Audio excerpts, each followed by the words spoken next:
नमस्कार, आप देख रहे हैं एक्सप्रेस एमपीसीजी न्यूज। मैं हूं आपके साथ शिखाई। रुक करते हैं आज की ताजा खबरों की। कांग्रेस की तीसरी सूची में 22 विधायकों का टिकट काटा गया है। इस पर कांग्रेस संचार प्रमुख सुनील आनंद शुक्ला ने कहा कि पार्टी ने योग्य उम्मीदवारों का चयन किया है, सारे अपने क्षेत्रों में बेहद लोकप्रिय हैं। कांग्रेस संचार प्रमुख सुनील आनंद शुक्ला ने कहा कि कार्यकर्ताओं में सूची आने के बाद बेहद उत्साह का वातावरण है। हम अब की बार 75 पार का लक्ष्य निर्धारित किया है। सूची आने के बाद तय हो गया कि हम ये लक्ष्य जरूर पार करेंगे। इसके साथ 18 महिला उम्मीदवारों को चुनाव मैदान में उतारे जाने पर शुक्ला ने कहा कि कांग्रेस पार्टी शुरू से आधी आबादी को उनका हक देने के पक्षधर रही है।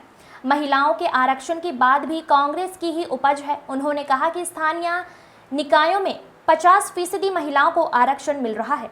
इस बार भी हमने 18 महिलाओं को उम्मीदवार बनाया है। पूरा भरोसा है कि नारी शक्ति चुनाव जीत कर आएगी। हमर राज पार्टी की प्रत्याशी की सूची पर सुनील आनंद ने कहा कि छत्तीसगढ़ में बीजेपी और कांग्रेस के बीच सीधा मुकाबला है।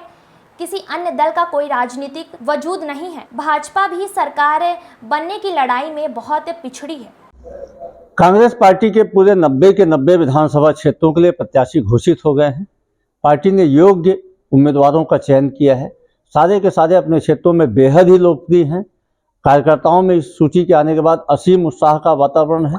हमने जो लक्ष्य निर्धारित किया है कि अब की बार 75 पार, इस सूची के आने के बाद यह तय हो गया कि हम 75 के मैजिक फिगर को जरूर पार करेंगे। आधी आबादी को उसका पूरा हक देने का शुरू से पक्षधर रही है। इस देश में महिलाओं के आरक्षण की बात भी कांग्रेस पार्टी के ही मेधा की उपज है। आज स्थानीय निकायों में 50% महिलाओं को आरक्षण मिल रहा है। ये कांग्रेस पार्टी के कारण मिल रहा है। देश में भी जो महिला आरक्षण विधेयक पारित हुआ है, इसकी शुरुआत भी कांग्रेस पार्टी ने की थी।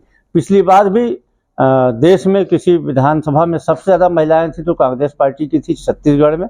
इस बार भी हमने 18 महिलाओं को उम्मीदवार बनाया है। हमें पूरा भरोसा है कि नारी शक्ति चुनाव जीत के आएंगी। कांग्रेस की सरकार बनाने में मदद तो करेंगी ही, छत्तीसगढ़ की महिलाओं की आवाज़ भी विधानसभा में सीधे सीधे कांग्रेस और भारतीय जनता पार्टी के बीच में है। अन्य दल चुनाव लड़ने की कवायद कर रहे हैं। प्रजातंत्र है, सबको चुनाव लड़ने का अधिकार है। लेकिन जो राजनीतिक वजूद की बात करेंगे तो किसी का राजनीतिक वजूद नहीं है। चुनाव लड़ने स्वागत है, अभिनंदन है, लेकिन छत्तीसगढ़ में सरकार बनाने के लिए जो लड़ाई होती है वो कांग्रेस और भाजपा के बीच में भी होती है। और वर्तमान में तो भारतीय जनता पार्टी भी सरकार बनाने की लड़ाई में बहुत ज़्यादा पिछड़ी हुई है।